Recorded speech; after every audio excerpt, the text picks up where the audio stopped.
La ciudad eterna.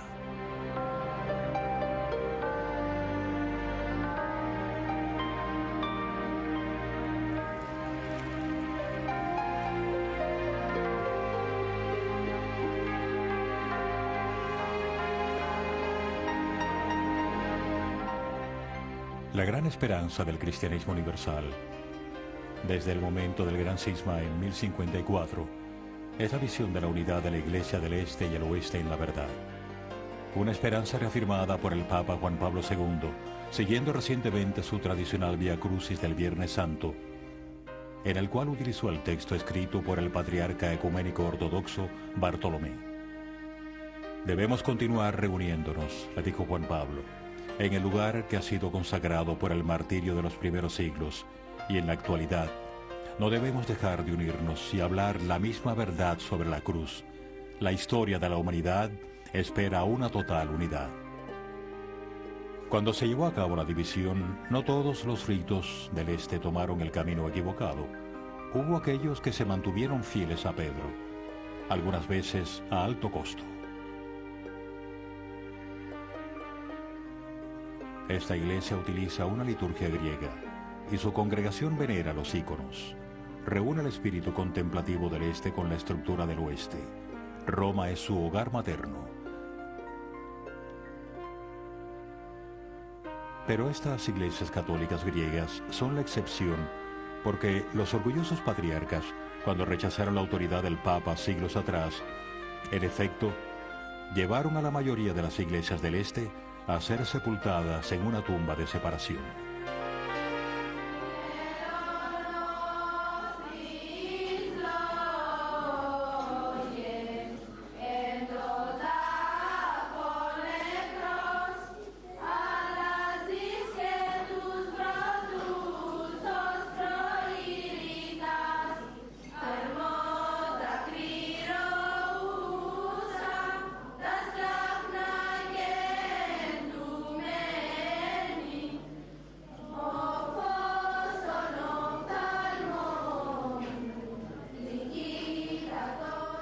Los cristianos ortodoxos griegos se reúnen al final de la Semana Santa para conmemorar la llevada de Cristo al sepulcro.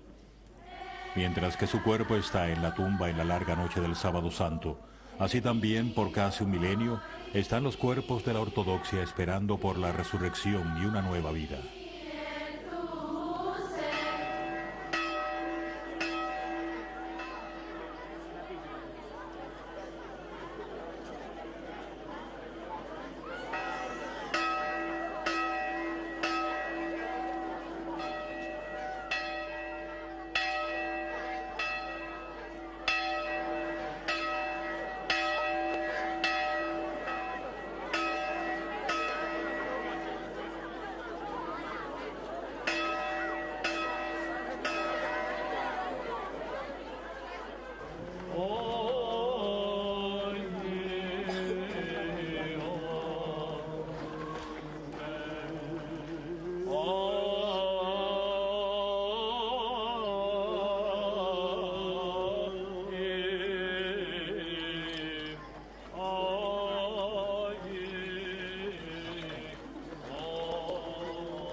Las ovejas pueden pastar a salvo.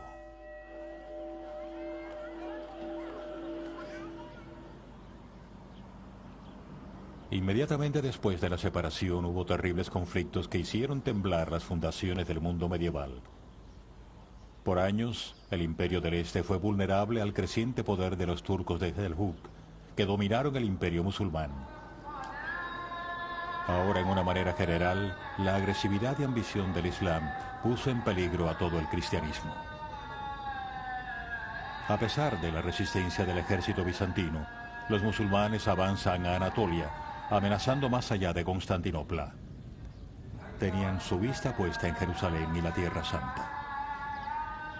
El emperador envió una desesperada súplica al Papa Urbano II quien estaba presidiendo un concilio de obispos en Clermont, Francia. El pontífice vio en esto una oportunidad para volver a unir a la separada Iglesia en una causa común contra los hombres del Islam. Su corte armada comenzó la primera de varias cruzadas que tendrían lugar en los próximos 3 siglos. En el verano del 1096, el ejército partió de Le Puy y de Verdun, pero tardarían 3 años antes de que ellos pudieran llegar a Tierra Santa, y muchos más para que muchos de los cruzados volvieran a sus hogares. Tomaron diferentes caminos y rutas acuáticas a Constantinopla, donde fueron recibidos por el emperador. Cuando por fin se unieron los ejércitos, avanzaron a Nicea y la conquistaron. Luego fueron a Antioquía en Siria, que se rindió solo después de una larga lucha. Los caminos estaban abiertos a Jerusalén, que fue finalmente alcanzada en el verano de 1099. Desde la distancia, la ciudad santa era una vista inspiradora para los abatidos europeos. Ellos sabían las dificultades que tendrían que vencer para reconquistarla de los egipcios, los cuales estaban bien protegidos detrás de esas inmensas murallas. Para mediados de julio habían terminado con los preparativos, siguiendo una desesperada lucha y perdiendo casi la batalla, pero gracias a su superioridad en armamento, los cruzados finalmente escalaron los muros y entraron en la fortaleza. Fue una gran masacre. En la mañana del día 15 todo había pasado y con ella el triunfo de la primera cruzada. De esta manera, muchos de los caballeros se asentaron estableciéndose en los diferentes castillos a lo largo de Siria, Fenicia y Palestina, y formando sus reinos independientes. Sin embargo, Jerusalén quedó en manos de los cristianos por solo 88 años, antes de que fuera nuevamente tomada por el formidable comandante turco Saladín, quien extendió su gobierno desde Siria hasta Egipto, reconquistando la mayoría de los castillos de los cruzados. En Europa se llamó a una nueva cruzada que terminó desastrosamente en una serie de grandes derrotas. La mayoría de los cruzados no querían particularmente dejar sus casas, especialmente si estos viajes eran por mar. Durante las largas e interminables caminatas, con frecuencia pasaban hambre, teniendo que buscar comida. Hubo una gran mortandad de caballos y animales de carga, lo que significaba que los caballeros debían pelear de pie, reduciéndose a cargar su propia armadura y posesiones. Una tercera gran cruzada, organizada por príncipes alemanes, se hizo notable cuando Ricardo Corazón de León fue coronado rey de Inglaterra. Él aumentó mucho los impuestos para financiar un ejército y vendió casi todas sus posesiones. Ricardo viajó a Palestina en mayo de 1192 tras muchos inconvenientes. Parte de su flota fue devastada por un tornado y al que se unió una fuerte tormenta.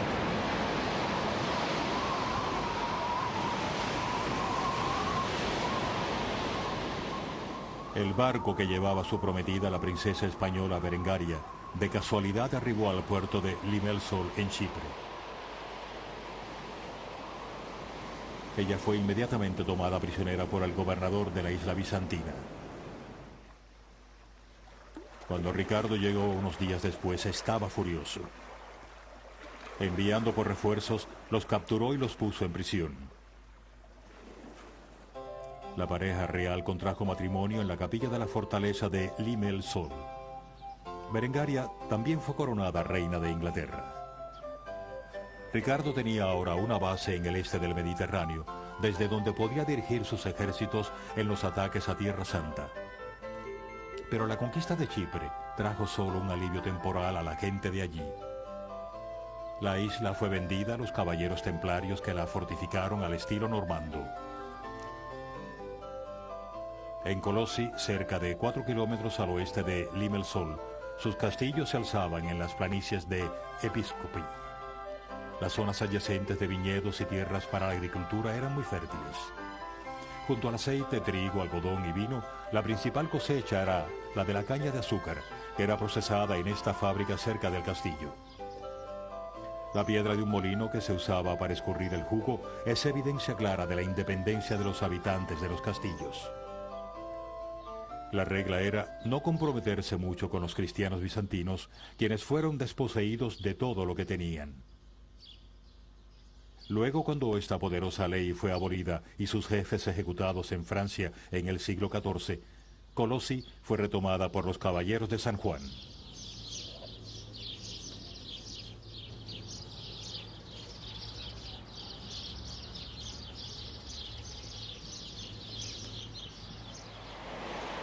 Animado por su éxito, Ricardo navegó a Ica, la cual había sido liberada por él y el rey francés Felipe. A causa de una enfermedad y del mal tiempo no les fue muy bien en Jerusalén y fue forzado a negociar con Saladín una retirada. La primera cruzada fue con la esperanza de promover la unión cristiana. La cuarta la separó sin reconciliación. Los cruzados, bajo la influencia de inescrupulosos príncipes venecianos y alemanes, que como no podían pelear por la Tierra Santa, se dedicaron a saquear a Constantinopla. Ellos asaltaron las tumbas reales y profanaron las iglesias. Robaron los lugares sagrados, pisotearon los íconos y dieron con las reliquias por tierra, rompiendo todo hasta que la ciudad quedó en ruinas. Su ocupación duró más de 50 años, pero fue un amargo golpe para la cristiandad del Este, causando una herida que habría de quedar abierta por mucho tiempo. El fracaso de las cruzadas marcó el comienzo del final del cristianismo bizantino. El poder temporal había fallado en conseguir la unión espiritual con Roma. El fragmentado imperio del Este era una presa fácil para la dinastía turca de Otomán, cuyo sultán Mahmud II estaba decidido a capturar Constantinopla. El bombardeo duró 6 semanas y a pesar de que la resistencia fue heroica, el 29 de abril de 1453 entró en la ciudad como su conquistador Mahmud II, contando tan solo 22 años de edad. En la basílica de Hagia Sofía, él recogió polvo del suelo dejándolo caer sobre sí como un acto de humildad ante Dios. Las arañas tejen las cortinas del palacio del César, le dijo a sus seguidores. Constantino soñaba con un imperio cristiano en el este, ahora en ruinas. El contexto entre el poder espiritual y político se mudaba a Europa. La Roma medieval estaba en una perpetua crisis por la tensión entre los reyes franceses, los sucesores de Carlomagno y los papas, lo que llevó al papado y a su corte a ser secuestrados por el monarca francés y llevados a un nuevo palacio en Aviñón, donde permanecieron 70 años. Con la sede de Pedro en otro país, Roma se convirtió por unos años en república.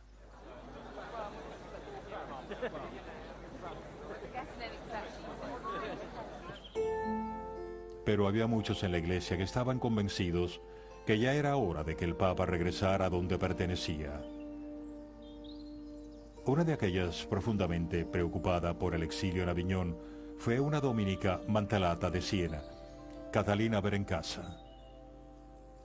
Las mantelatas eran un grupo de mujeres laicas que pertenecían a la orden dominica. Ellas usaban las túnicas blancas y el manto negro de los dominicos y seguían sus reglas.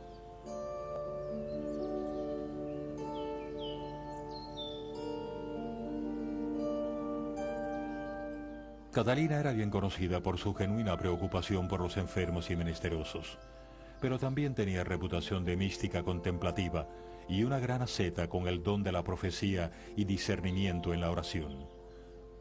A pesar de no haber sido formalmente educada, ella tuvo una de las mentes teológicas más brillantes de nuestros tiempos.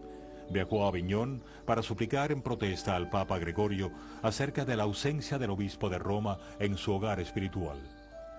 El pontífice, a pesar de dudarlo por razones políticas, accedió finalmente a llevar su corte de nuevo al palacio de la Plaza Venecia, un alivio para la empobrecida ciudad.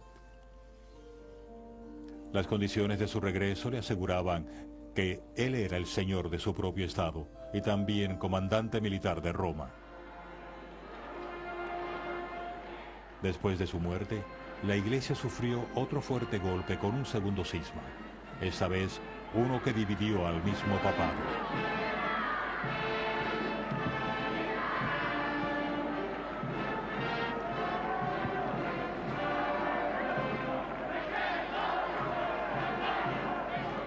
El cónclave de cardenales que se reunió para elegir al nuevo papa se enfrentó a la muchedumbre romana que golpeaba las paredes del Vaticano diciendo: «Denos un pontífice romano o los mataremos».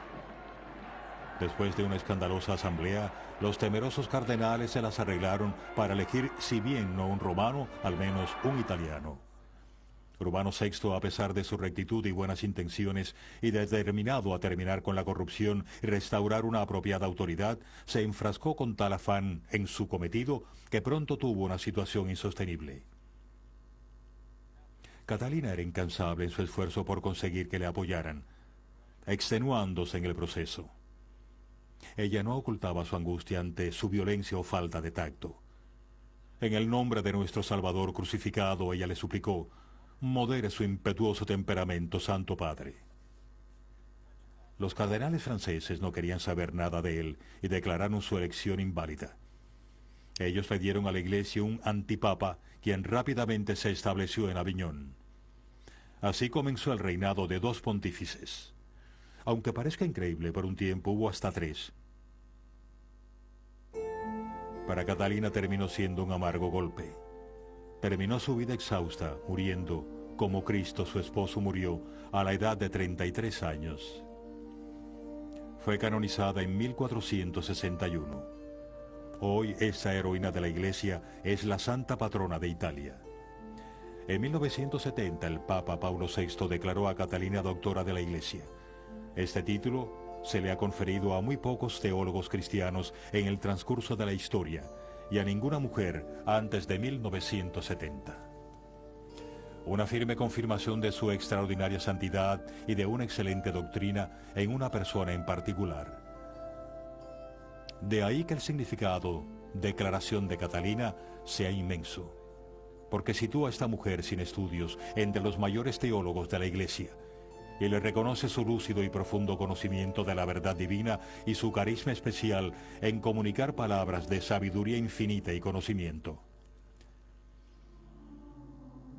El espíritu de Catalina continúa inspirando a las monjas de la orden de predicadoras dominicas contemplativas, quienes viven solo para Dios, buscan, profundizan y van hacia Él en soledad para que la palabra que procede de Él no vuelva vacía y pueda cumplir aquellas cosas por las que ella fue enviada.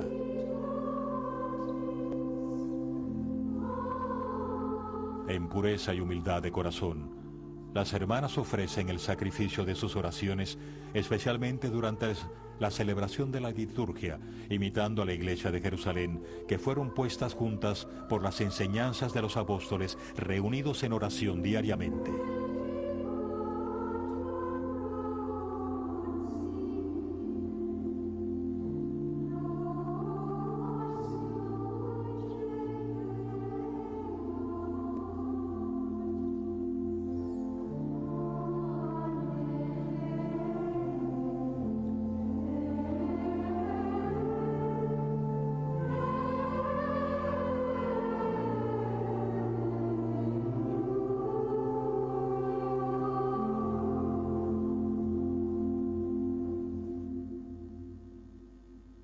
Los papas y antipapas continuaron siendo elegidos hasta la elección de Martín V por el Concilio de la Iglesia en Constanz, que finalmente terminó el degradante y desgraciado episodio de la historia de la cristiandad.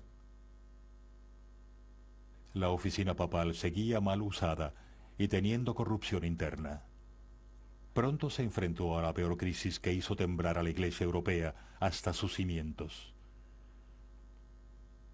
En 1517, un monje agustino, Martín Lutero, públicamente negó las enseñanzas del magisterio sobre la penitencia y las obras pías. Al mismo tiempo que imponía su propia y nueva doctrina de salvación solo por la fe. Poniendo la tradición y las escrituras en contra, puso en marcha el movimiento de la reforma que lo llevó a él y mucho del cristianismo del oeste lejos de la sede de Pedro. Los papas sucesivos lucharon no solo contra los conflictos de Europa entre las naciones y los nuevos estados, sino también con la propagación del Islam. Clemente VII intentó limitar la influencia papal mediante una inteligente diplomacia con el rey francés, pero provocó la ira del emperador Carlos V, quien se vengó atacando a Roma. El papa se refugió dentro del castillo del Santo Ángel. Más de 2/3 de los guardias suizos fueron masacrados tratando de defenderlo a él y a la ciudad. Designados por el Papa Julio II en 1506 como los guardaespaldas personales del Papa, ellos eran reclutados solamente de entre los suizos, alemanes y franceses que no entendían suficiente italiano para inmiscuirse en los asuntos del papado. Pasado el tiempo, esa restricción fue levantada para incluir a todos los suizos. Todavía hay unos 100 de ellos en el Vaticano. Es el cuerpo militar de los actuales papas. Sus uniformes de rayas son similares a aquellos usados en el siglo XVI por los mercenarios. A pesar de los problemas políticos del siglo XVI, se establecieron nuevas órdenes religiosas con una nueva vitalidad y la pasión de mostrar la bandera de la unidad cristiana. Ignacio de Loyola, fundador de la Compañía de Jesús, los jesuitas, llevó las escrituras más cerca a la oración sacerdotal e inspiró a los misioneros jesuitas de ir a proclamar el Evangelio a los confines de la tierra.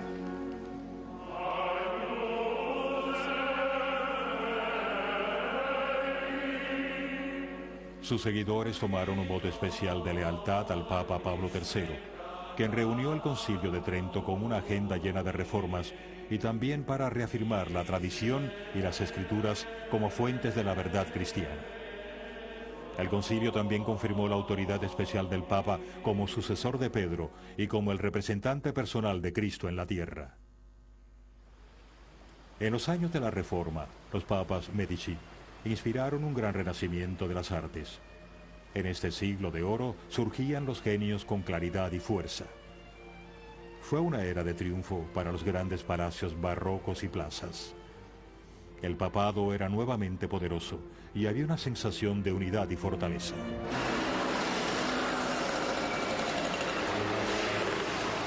En nuestros tiempos vemos la velocidad y movilidad de los motociclistas en la vía del Corso. Pero en la Roma del Renacimiento era la habilidad y el atrevimiento de jóvenes en caballos salvajes a lo largo de la calle que traía una gran cantidad de espectadores.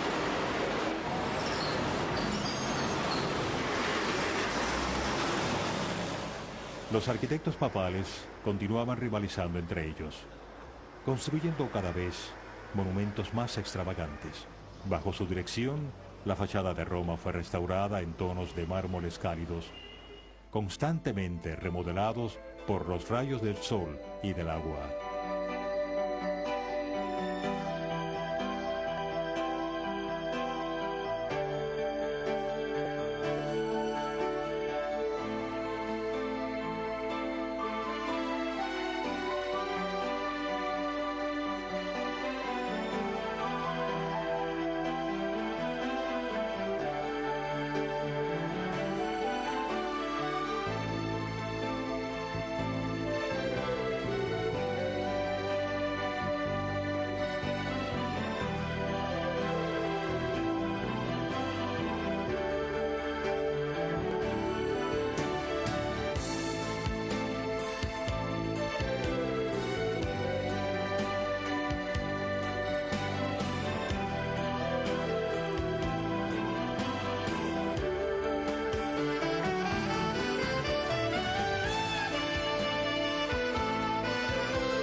A medida que la civilización abría Europa con otras muchas excitantes posibilidades, el fantasma de otro fenómeno, la religión del panteísmo, comenzó a envenenar las aguas del cristianismo. En 1773, poderosas personalidades fueron traídos de Portugal, Francia y España, los cuales ya habían reprimido a los jesuitas en sus respectivos países. Presionaron al Papa Clemente XIV para disolver totalmente la orden. Muchos obispos y sacerdotes fueron obligados a salir de los países europeos católicos y sus dominios de ultramar. Esta prohibición se mantuvo por 40 años. En el tiempo de la represión, un anciano francés, François-Marie Arouet, que odiaba al cristianismo en general y particularmente a la Iglesia Católica, y usando el seudónimo de Voltaire, escribió: «Ahora que destruimos a los jesuitas, haremos de la Iglesia lo que queramos. En unos 20 años no habrá nada que nos la recuerde». 20 años después, casi en el mismo día, las palabras de este anticristo parecieron cumplirse, cuando la Revolución Francesa abolió primero la era del cristianismo y luego la adoración a Dios. En los 4 años de terror, 40.000 hombres y mujeres fueron ejecutados simplemente por ser fieles a su fe. El rey Luis XVI, su esposa y familia y la nobleza fueron guillotinados por proteger la tradición y proteger los altares de las iglesias. Miles de catedrales, conventos y seminarios fueron profanados y destruidos en el nombre de la libertad, igualdad y fraternidad, y todo por la causa del nuevo orden en el mundo. La violencia de Francia desencadenó una ola de terror en todas partes, propagada por los líderes de la Iluminación. Las fuerzas revolucionarias y republicanas movían agresivamente sus banderas hacia la próxima contienda, los reinos independientes de Italia y el Estado papal. Un sobreviviente y benefactor del baño de sangre francés fue un oficial de artillería córsico, Napoleón Bonaparte. Él dirigió las tropas francesas que entraron en Italia y luego en Roma, confiscó muchos de los tesoros papales y forzó al Papa Pío VI a pagar una elevada multa a cambio de la paz. Cuando Roma fue declarada una república, el Papa fue a Toscana. Pronto fue capturado y exiliado a Francia, donde murió pobre y solo. El papado estaba aparentemente en una crisis terminante, pero cuidadosos planes fueron hechos para llevar a cabo un cónclave en Venecia. Luego de la derrota de los franceses por los austríacos, el nuevo Papa Pío VII pudo regresar a Roma. Ansioso de restablecer las buenas relaciones con Francia, el pontífice tomó la decisión súbita de ir a la coronación de Bonaparte en la Catedral de Notre Dame en París, solo para ser públicamente humillado durante la ceremonia. El Santo Padre regresó a Roma. La amarga rencilla entre él y Napoleón, que duró por mucho tiempo, dejó a Italia en una constante angustia. Golpeada por los vientos de cambio, siendo rehén de milicias revolucionarias que bregaban por la independencia y un Reino Unido, y por la cesión del poder político de la Iglesia. En 1848, en el momento más difícil de estos problemas, el más grande papa del siglo XIX llegó al trono de San Pedro. El pontificado de Pío IX, fue el más largo de la historia y casi totalmente dominado por los conflictos de la Iglesia y el mundo. No ha habido papa que haya sufrido más en la defensa de su cargo y para preservar la posición del Estado papal ante las intensas hostilidades. A pesar de haberse mostrado indeciso, al borde de un modernismo con todas sus complicaciones, él triunfó en mantener el sentido de su cargo supremo, interrumpido desde el tiempo de San Pedro. Una sucesión que el eminente historiador Macaulay describe como indivisible. La historia de la Iglesia Católica, escribió, une a las dos grandes eras de la civilización. No hay otra institución que haya sobrevivido y que nos lleve al tiempo cuando el Papa coronó a Carlomagno al comienzo del siglo IX, y más allá de su tiempo, con los acontecimientos de la historia perdidos en la narración de las fábulas. La Iglesia vio el surgimiento de todos los gobiernos y de los establecimientos eclesiásticos que existen actualmente en todo el mundo, y ella probablemente verá el fin de ellos. Ella fue grande y respetada, continuó el escritor. mucho antes que los sajones pisaran Gran Bretaña y antes que los francos cruzaran el Rin. Cuando la elocuencia griega todavía florecía en Antioquía y todavía se adoraban ídolos en la Meca. Ella perduró ante todo, y el papado permaneció a través, no en decadencia o como una antigüedad, sino llena de vida y con el vigor de la juventud, porque esta es la cabeza visible y fue esencial para el cumplimiento de los propósitos divinos. En 1854 el pontífice visitó la excavación de las catacumbas de San Calixto, donde se encontraban las tumbas de algunos de los primeros papas. Ese mismo año, él definió el dogma de la Inmaculada Concepción de la Santísima Virgen María. Preservada de todo estado de pecado desde el momento de su concepción, en el eterno pensamiento de Dios y en el vientre de su madre Santa Ana. 4 años más tarde, en Lourdes, en los Pirineos, una pobre niña, Bernadette Soubirous, afirmaba haber tenido apariciones de la Virgen en una cueva de Massabielle, en las afueras del pueblo.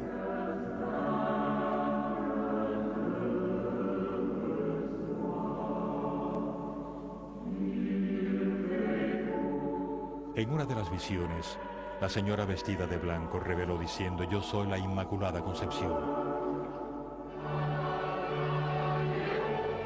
Esta revelación vino justo a tiempo para Francia y Europa, una renovada esperanza en la compasión divina, y para la restauración de un continente hecho pedazos por la violencia y la revolución.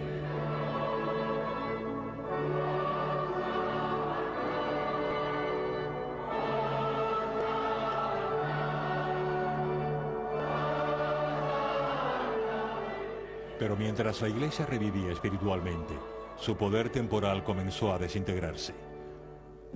El ejército del Papa fue derrotado y lo que quedaba del Estado papal fue agregado al nuevo reino de Italia. El Vaticano estaba en el mayor peligro. El Papa se negó a rendirse al ejército italiano. Pero todo terminó muy rápido y los republicanos entraron en Roma, terminando con 11 siglos de gobierno eclesiástico.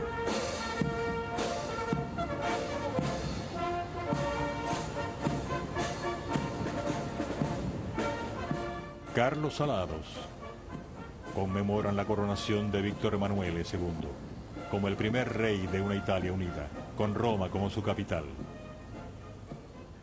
El Santo Padre subió de rodillas los 28 escalones de la escalera santa, esperando que este doloroso acto de penitencia evitaría que el Vaticano fuera tomado por el Estado italiano. Estos escalones son de importancia para nuestra memoria. Bajo la cobertura de madera se encuentra una escalinata de mármol que se dice vino del palacio de Poncio Pilatos. Cristo bajó estas escaleras de camino a ser enjuiciado por el gobernador romano. El Papa se declaró a sí mismo como prisionero de Estado y por el resto de su pontificado gobernó detrás de las puertas cerradas del Vaticano. En medio de cambios políticos, su única preocupación era fortalecer la vida de la Iglesia. En 1870 llamó a todos los obispos para el primer concilio vaticano, en donde ellos condenaron las herejías de la nueva era: panteísmo, ateísmo y modernismo. También definieron la infalibilidad del Papa cuando había ex cátedra como sucesor de Pedro en la Iglesia Universal sobre la fe y la moral. A su muerte, Pío IX dejó a la Iglesia sin riquezas territoriales, pero rica en poder espiritual y renovada esperanza. Sus enemigos, no estando contentos con dejarlo descansar en paz, rodearon la procesión fúnebre en el puente Santo Ángel en un intento de tirar su féretro en el río Tíber. Eso fue impedido por jóvenes seminaristas irlandeses y alemanes que vinieron a ayudar. Roma despertó al amanecer del siglo XX para darse cuenta que todo era muy similar a lo que habían dejado en el XIX. Una degradante pobreza y una era de desesperación que se agravó ante el horror de la Primera Guerra Mundial. En 1922, un corrupto gobierno socialista fue depuesto por una revolución fascista bajo el liderazgo de Benito Mussolini. Sus camisas negras marcharon a Roma y tomaron el control. Con la monarquía a un lado del duce, gobernó como rey y dictador por más de 20 años. Sensiblemente no declaró una guerra total a la jerarquía de la Iglesia, proponiendo términos en los cuales el Vaticano podía ser una ciudad-estado separado, y ofreció una generosa compensación por la pérdida de territorio. Como un signo de mejores relaciones, pero en verdad era más como un memorial a sus propias ideas y una renovación de la arquitectura moderna de Roma. Se le concedió la construcción de la Vía de la Conciliazione para facilitar a los peregrinos y turistas ir a la Plaza San Pedro. El Concordat, el Tratado Lateran negociado por el cardenal Pacelli, fue firmado en 1929. El territorio dentro del Estado del Vaticano fue legalmente definido como un estado de 110 acres del lado izquierdo del Tíber.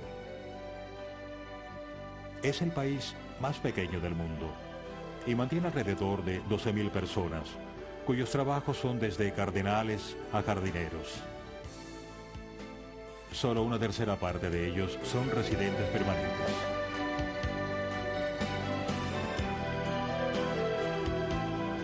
Despojada de su reino territorial y liberada del restrictivo imperialismo político, la Iglesia desarrolló un estilo diplomático en el que trata especialmente asuntos morales más que políticos, y comenzó a demostrar su propia capacidad innata global. Hoy tiene una presencia mundial el cual facilita el ir y venir. La mayoría de las 116 embajadas en la colina del Vaticano representan gobiernos no católicos y generalmente predominan los no cristianos. Solo algunos de ellos son simpatizantes de la religión en general o a los católicos romanos en particular. Pero todos saben bien que el 18% de la población mundial pertenece a esta iglesia, junto a sus vastas organizaciones de escuelas, universidades, catedrales, embajadas y delegaciones, una institución que no puede ser ignorada como insignificante.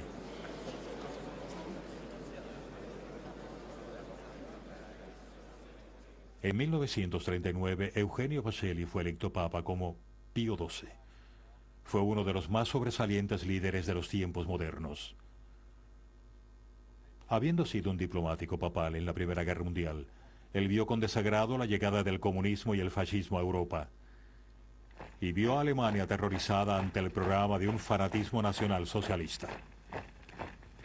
Entabló negociaciones con Adolfo Hitler para tratar de poner a salvo la posición de la Iglesia en Alemania.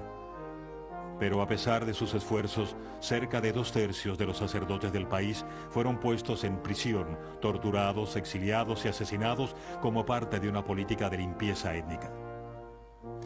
Cuando Mussolini firmó como aliado de los nazis en la Segunda Guerra Mundial, el pontífice luchó sin éxito por mantener a Italia fuera del conflicto.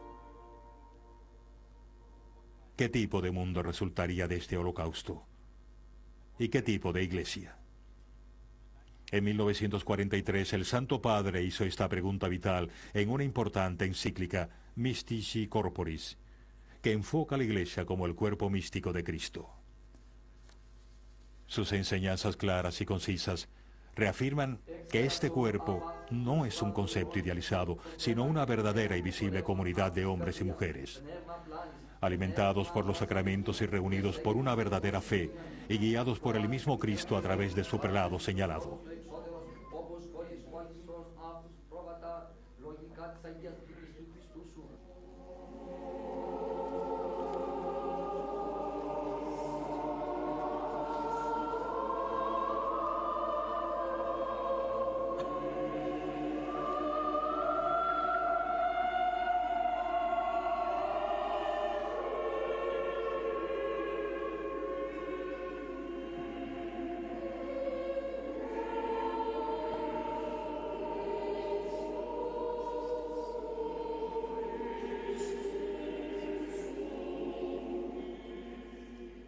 Para un mundo perdido en la guerra, al menos aquí había una luz de certeza espiritual en la oscuridad.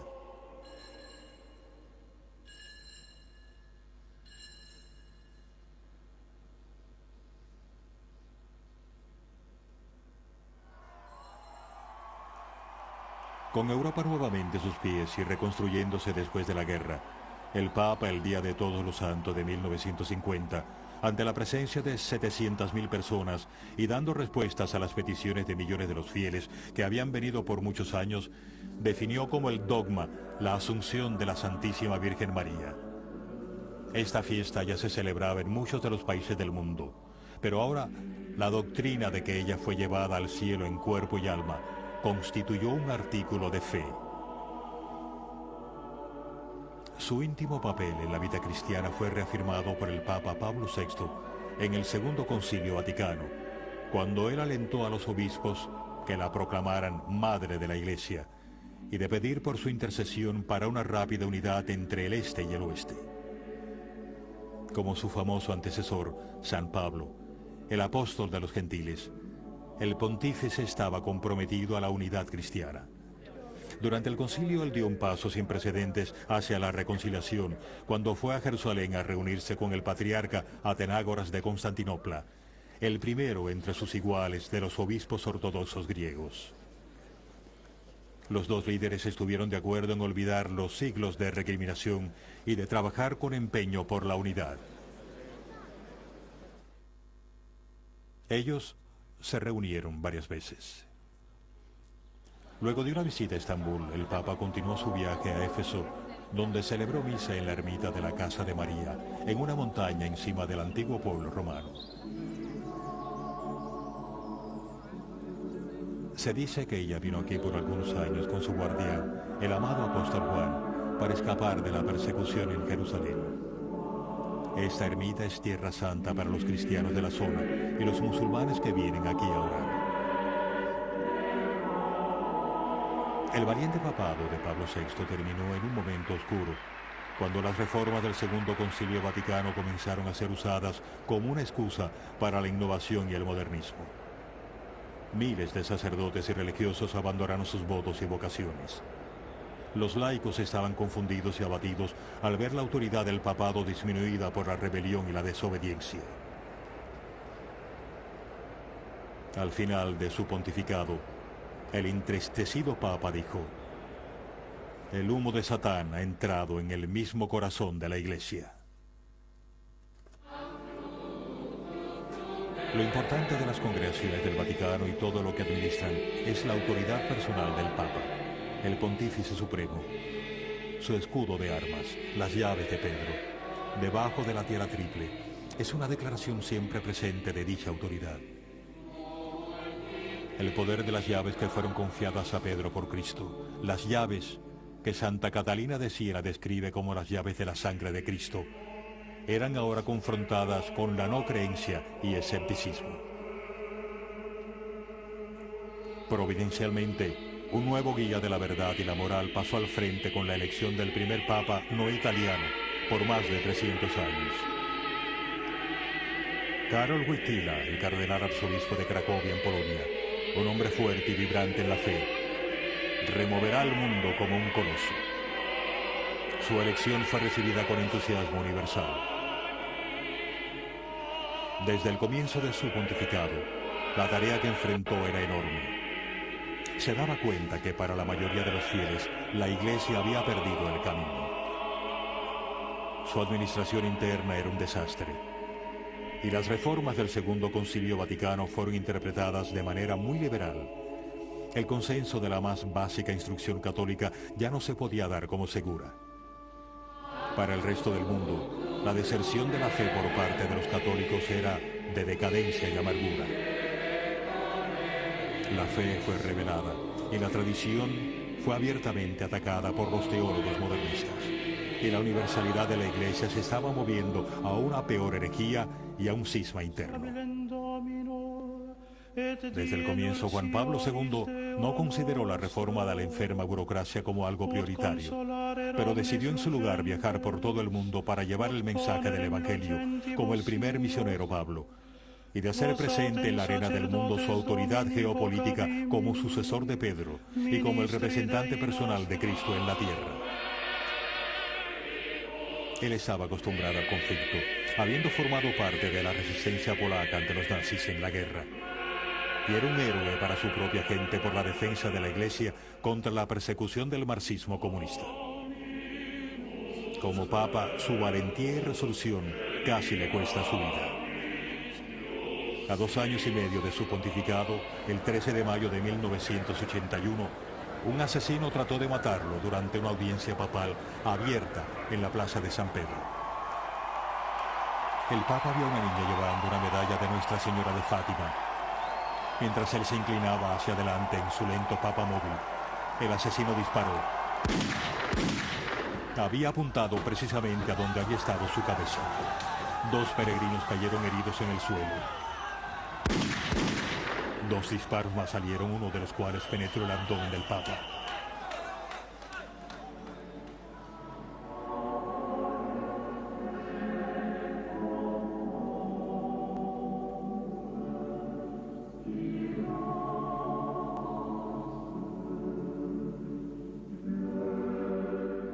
Juan Pablo II, en su ordenación, había consagrado su sacerdocio a la protección de la Santísima Virgen María.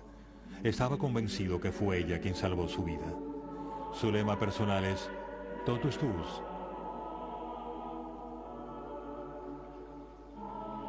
En los años que siguieron al intento de asesinato, han habido crecientes evidencias de diferentes clases de ataques hacia el Papa y sus autoridades, no solo por adversarios políticos en el mundo secular, de una manera mucho más siniestra por una conspiración dentro de la alta jerarquía de la misma Iglesia que busca el remodelar el papado para sus propias agendas multinacionales. Pero Juan Pablo, como el fiel vigilante del Antiguo Testamento, Habacuc, con sus ojos firmes en el horizonte, espera por la señal prometida que nos llevará al final de nuestros tiempos, y por el segundo Pentecostés que traerá la renovación espiritual de un mundo sin Dios. Él prevé que el tiempo es corto y que la lucha será intensa. Yo no pienso, dijo a su audiencia, que una gran cantidad de la comunidad secular cristiana y que la sociedad del mundo se dan cuenta que nosotros estamos en este momento enfrentando la confrontación final entre la Iglesia, la antiiglesia y el anticristo.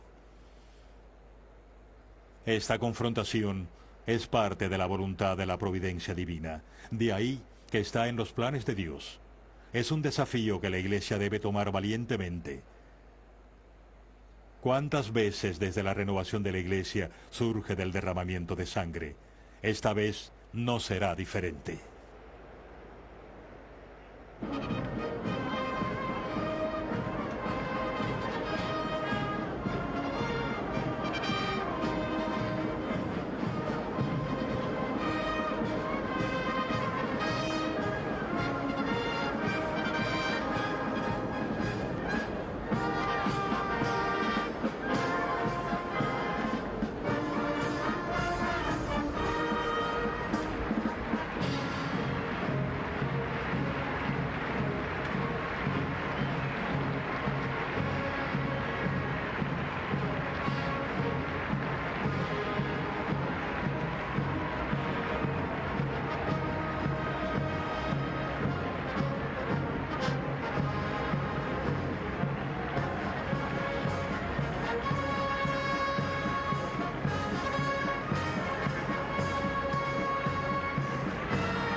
Mientras los cristianos de todas las naciones celebran la renovación de su fe cada Pascua, así ellos también forman parte del renacimiento de la Iglesia, el este y el oeste juntos.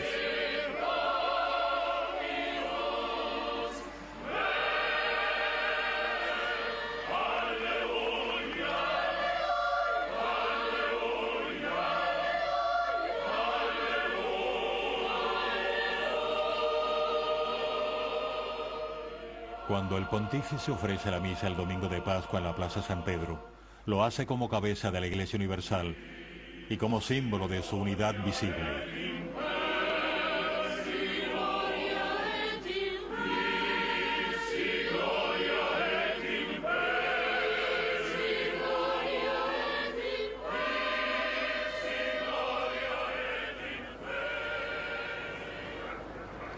Et tibi gratias agens benedixit, fregit, deditque discipulis suis dicens, accipite et manducate ex hoc omnes, hoc est enim corpus meum, quod pro vobis tradetur.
Somos el pueblo de la Pascua, proclama Juan Pablo II, y el aleluya es nuestra canción. Nunca debemos abandonar la esperanza de la resurrección. Una Santa Pascua en la Iglesia de Jesucristo, el Señor resucitado y Salvador del mundo.